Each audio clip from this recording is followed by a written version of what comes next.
नमस्कार।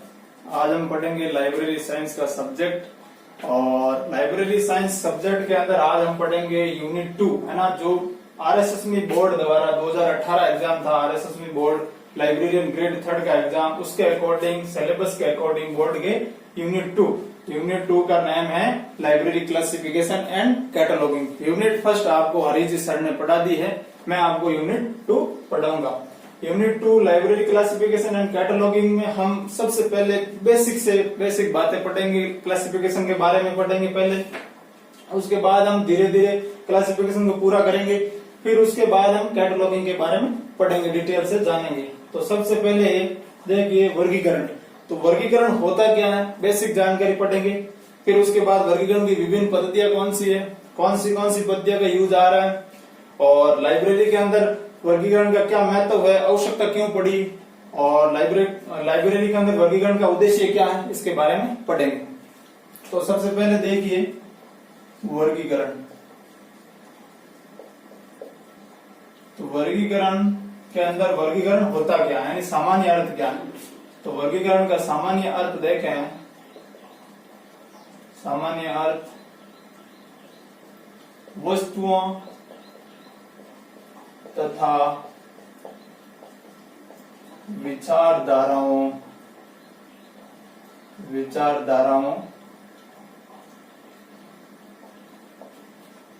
के विभिन्न वर्ग निर्मित करना, यानी वस्तुओं तथा विचारधाराओं के विभिन्न वर्ग निर्मित करना। ये हमारे दैनिक जीवन में वर्गीकरण का बहुत महत्व है। हमारे रोजमर्रा में काम आने वाली जो वस्तुएं हैं, जैसे हमारे घर के अंदर देखते हैं, किचन के अंदर जो रोजमर्रा की काम आने वाली वस्तुओं को एक तरफ रखते हैं, और जो कम काम आने वाली वस्तुएं हैं उनको दूसरी तरफ रखते हैं, यानी समान वस्तुओं को एक तरफ, असमान वस्तुओं को एक तरफ। ये सामान्य अर्थ में वर्गीकरण हो गया। तो इसी तरह लाइब्रेरी के अंदर वर्गीकरण का क्या अर्थ है। तो लाइब्रेरी के अंदर वस्तुएं क्या होगी, पुस्तक है, तो समान पुस्तकों को एक तरफ रखना, असमान पुस्तकों को एक तरफ रखना, यह सामान्य अर्थ लाइब्रेरी के अंदर वर्गीकरण का। तो वर्गीकरण आगे बढ़ते हैं। वर्गीकरण शब्द की उत्पत्ति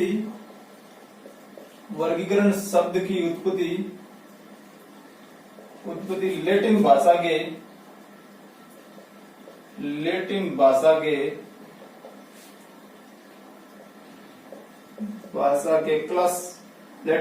के शब्द क्लासिस से हुई है। और इस क्लासिस का अर्थ है, जिसका अर्थ है समूह बनाना, यानी ग्रुपिंग बनाना, यानी ग्रुप बनाना, अलग अलग ग्रुप बनाना, यानी समान अर्थ, अर्थात क्या, समान वस्तु एक तरफ, असमान वस्तु को एक तरफ, यही अर्थ हो गया सामान्य अर्थ में देखें। और वर्गीकरण शब्द का थोड़ा इतिहास में चलते हैं, वर्गीकरण के इतिहास में चलते हैं। वर्गीकरण शब्द का सर्वप्रथम प्रयोग रोम साम्राज्य में किया गया, यानी वर्गीकरण शब्द का सर्वप्रथम प्रयोग कहां किया गया, रोम साम्राज्य में किया गया। अब पुराने टाइम में वर्गीकरण के अंदर द्विविभाजन विभाजन की प्रथा चलती थी, है ना। पुराने समय में क्या चलती थी, प्राचीन काल में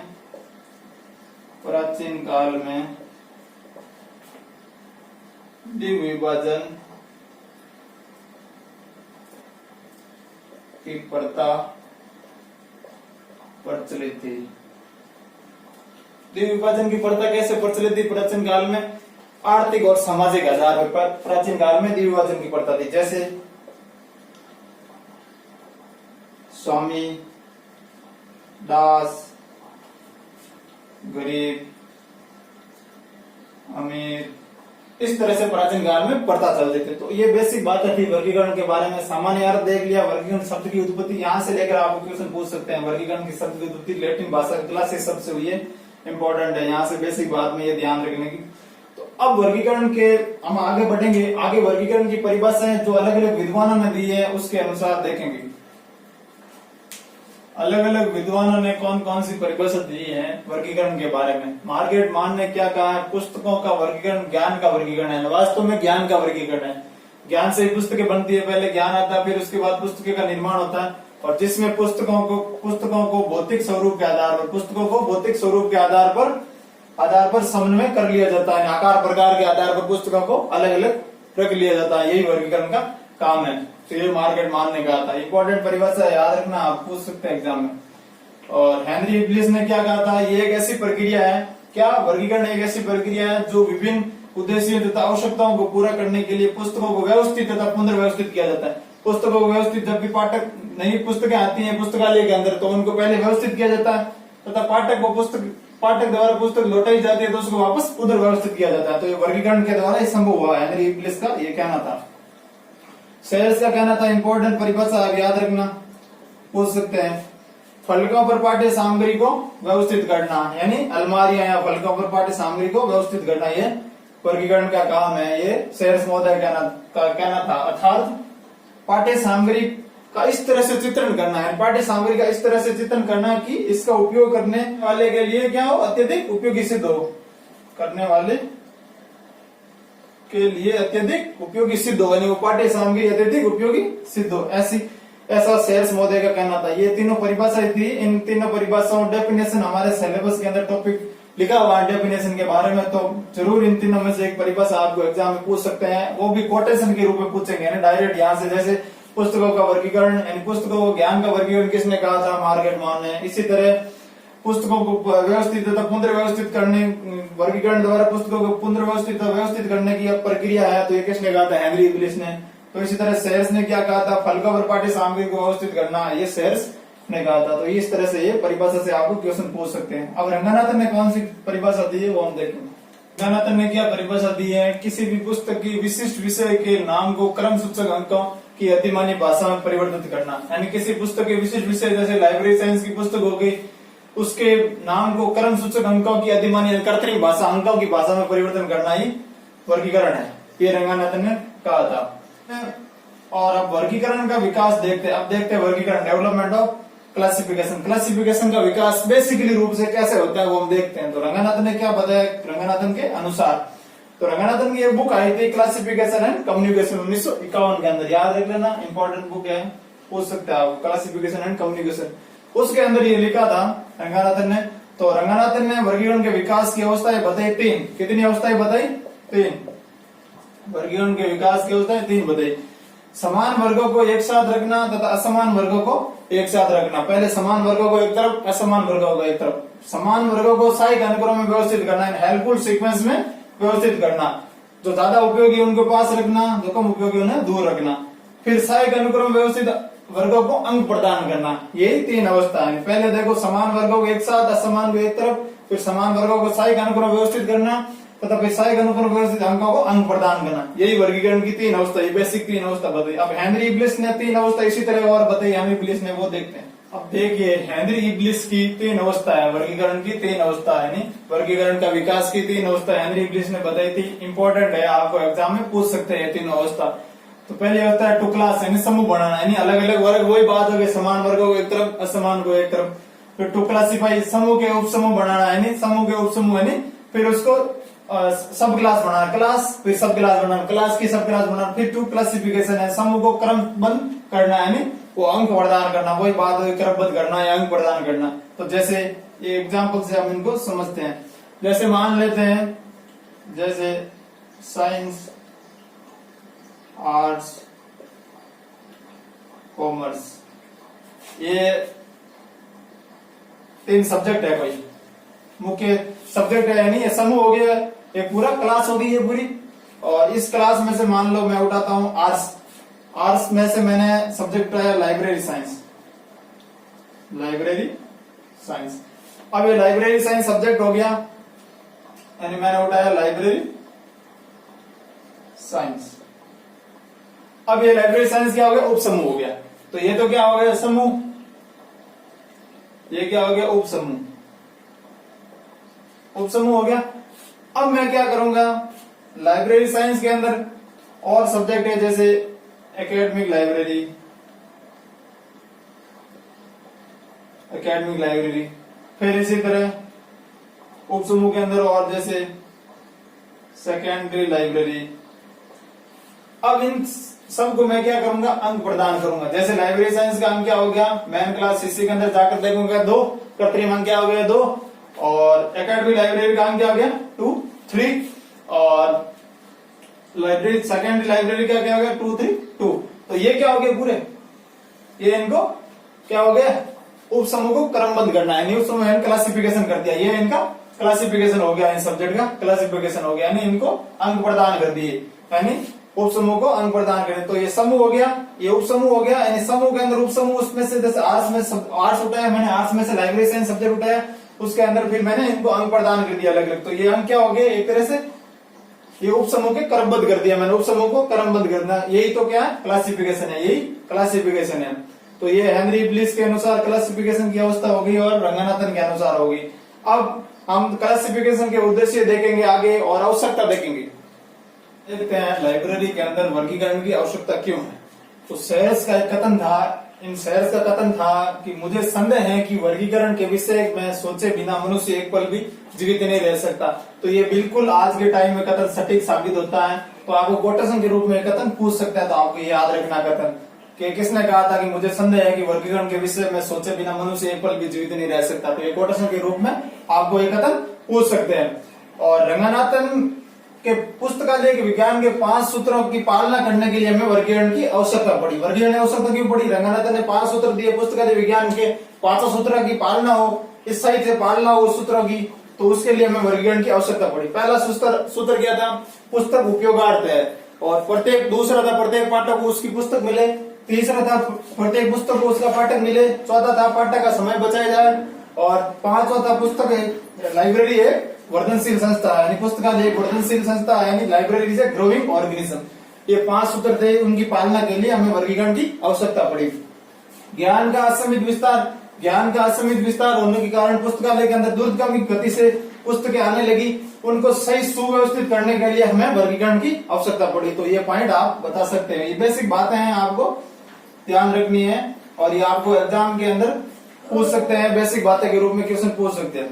तीसरा था ज्ञान की जटिलता, यानी ज्ञान की जटिलता, यानी ज्ञान बहुत, जैसे आजकल विषय के अंदर विषय बनते गए, जैसे केमिस्ट्री के अंदर बायोकेमिस्ट्री बनता गया, ज्ञान की जटिलता बढ़ती गई और उनको सहायक अनुक्रम में व्यवस्थित करने के लिए हेल्पफुल सीक्वेंस में, यानी जो ज्यादा काम वाली पुस्तकें हैं उनको पास रखो, जो कम काम आने वाली पुस्तकें उनको दूर रखो। इस तरह से सहायक अनुक्रम व्यवस्थित करने के लिए हमें वर्गीकरण की आवश्यकता पड़ी।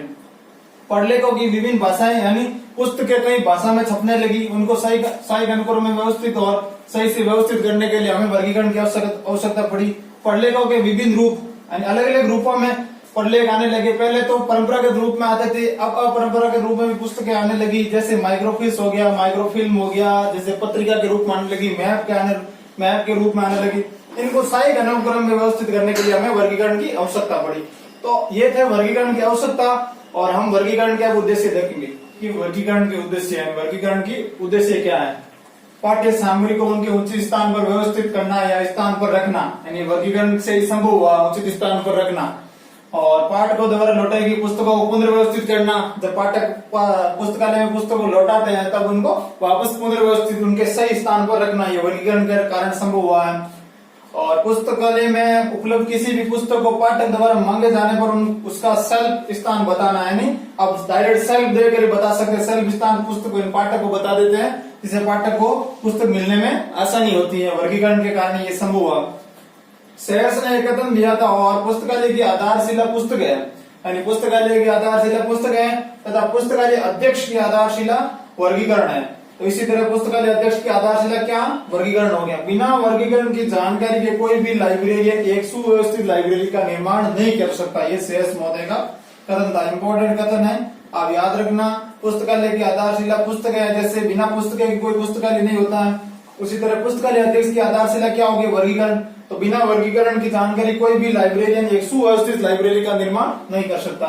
अब वर्गीकरण के कार्य देखेंगे, ये थे उद्देश्य थे, बेसिक बातें हैं, आपको ध्यान रखनी है, बेसिक बातें, इससे आपको वर्गीकरण के आगे समझने में आसानी होगी। हम आगे और धीरे धीरे टॉप लेवल तक जाएंगे, अभी लो लेवल तक पढ़ रहे हैं, बेसिक बातें पढ़ रहे हैं, वर्गीकरण की टॉप लेवल तक जाएंगे, तब आपको ये इससे आपको समझने में वर्गीकरण को आगे आसानी होगी। अब हम पढ़ते हैं पुस्तकालय के अंदर वर्गीकरण के कार्य के बारे में। पहला है ज्ञान को सहायक अनुक्रम में व्यवस्थित करना, यानी ज्ञान को हेल्पफुल सीक्वेंस में व्यवस्थित करना। जो एक ही विषय के निकटतम संबंध रखने वाले पुस्तकों को एक तरफ रखना और कम निकटतम संबंध रखने वाले पुस्तकों को दूसरी तरफ रखना। तो ज्ञान को सहायक अनुक्रम में व्यवस्थित करना, ये पहला वर्गीकरण कार्य। सूचीकरण के सहायक, सूचीकरण में क्या सहायक, जैसे सूचीकरण के अंदर कॉल नंबर से पुस्तकें अल्फाबेटिक ऑर्डर व्यवस्थित होती है और कॉल नंबर का निर्माण किससे होता है, वर्गीकरण से होता है, तो इसलिए सूचीकरण में भी सहायक होता है वर्गीकरण, सूचीकरण। अब आगे हम कॉल नंबर के बारे में इसके बाद डिटेल से पढ़ेंगे कॉल नंबर क्या होता है। फिर तीसरा है पाठ्य सामग्री की पूर्णता और अपूर्णता को दर्शाना। जब पुस्तकालय के अंदर वर्गीकरण सही ढंग से किया हुआ रहेगा पुस्तकों को, तो हम उस पुस्तकों की सेल्फ को अवलोकन करके भी बता सकते हैं पाठ्य सामग्री की पूर्णता या अपूर्णता है या पूर्ण है या अपूर्ण है। तो अगर पाठ्य सामग्री अपूर्ण है तो हम नई पुस्तकें उपलब्ध करवा देंगे और उसकी कमी को पूरा किया जा सकता। तो ये पॉसिबल किससे होगा, वर्गीकरण किया हुआ रहेगा। तो ग्रंथालय सहयोग में सहायक, यानी जब राष्ट्रीय स्तर, अंतर्राष्ट्रीय स्तर, जिला स्तर पर एक ही ग्रंथालय सहयोग में क्या सहायक, यानी जब राष्ट्रीय स्तर, अंतर्राष्ट्रीय स्तर तथा राज्य स्तर तथा जिला स्तर पर एक ही वर्गीकरण पद्धति का उपयोग किया हो, एक ही वर्गीकरण पद्धति का उपयोग किया वर्गीकरण करने के लिए, उससे क्या होगा, उन पुस्तकालय के बीच में समन्वय करने में आसानी होगी, यानी सहयोग करने में भी आसानी होगी। भंडार सत्यापन में सहायक है, स्टॉक वेरिफिकेशन में भी सहायक होता है। स्टॉक वेरिफिकेशन से हम जल्दी ही पुस्तकों की चोरी हुई का पता लगा सकते हैं, कितनी पुस्तकें खो गई है और कितनी पुस्तकें उपलब्ध है हमारे पास। तो ये वर्गीकरण से हम संभव हुआ है। जब भी कोई पुस्तक पुस्तकालय के अंदर आती है तो सबसे पहले उनको एक कार्ड बनाया जाता है, सेल्फ लिस्ट कार्ड बनाया, सेल्फ लिस्ट बुक कार्ड बनाया जाता है, उनका बुक कार्ड बना, वो एक लकड़ी के ट्रे में व्यवस्थित रहता है और उस कार्ड के द्वारा जब हम सेल्फ के साथ पुस्तक की मिलान करते हैं तो उसे हमें भंडार सत्यापन के माध्यम से पुस्तकों की खोई हुई पुस्तकों का पता लग जाता है। और पुस्तक प्रदर्शन में कार्य में सहायक, जब भी मेले हो गए, कोई जयंतियां हो गई, उसको पुस्तक प्रदर्शन में जब सही ढंग से वर्गीकरण किया रहेगा तो पुस्तक प्रदर्शन में भी सहायक हुआ है। और पुस्तक आदान प्रदान कार्य में सहायक, पुस्तक के आदान प्रदान कार्य में तो सहायक है ही। और विषयों के सूचियां निर्माण में सहायक, जब भी कोई शोध पुस्तकालय, कोई रिसर्च स्कॉलर आता है पुस्तकालय के अंदर, तो विश्वविद्यालय स्तर पर या विशेष पुस्तकालय के अंदर, तो वो सबसे पहले एक विषय की सूचियां मांगता है। तो सूचियों के निर्माण में कर्मचारी क्या करता है, पहले से ही वर्गीकरण के आधार पर वो एक सब्जेक्ट की सूची बनाकर उस स्कॉलर को उपलब्ध करवा देता है। तो इससे वर्गीकरण से यह सीधे आसानी होगी। तो ये वर्गीकरण के कार्य थे। तो आज हमने वर्गीकरण की बेसिक जानकारी पढ़ी है। पहले वर्गीकरण की बेसिक परिभाषाएं पढ़ी थी, फिर अलग अलग विद्वानों की परिभाषाएं पढ़ी थी, फिर वर्गीकरण के कार्य पढ़े थे, फिर वर्गीकरण के उद्देश्य पढ़े थे, फिर वर्गीकरण की 3 अवस्थाएं भी देखी थी और रंगनाथन के अनुसार 3 अवस्थाएं देखी थी, फिर हेनरी इंग्लिश के अनुसार देखी थी। तो हम आगे कल नेक्स्ट वीडियो के अंदर नोटेशन के बारे में पढ़ेंगे। धन्यवाद।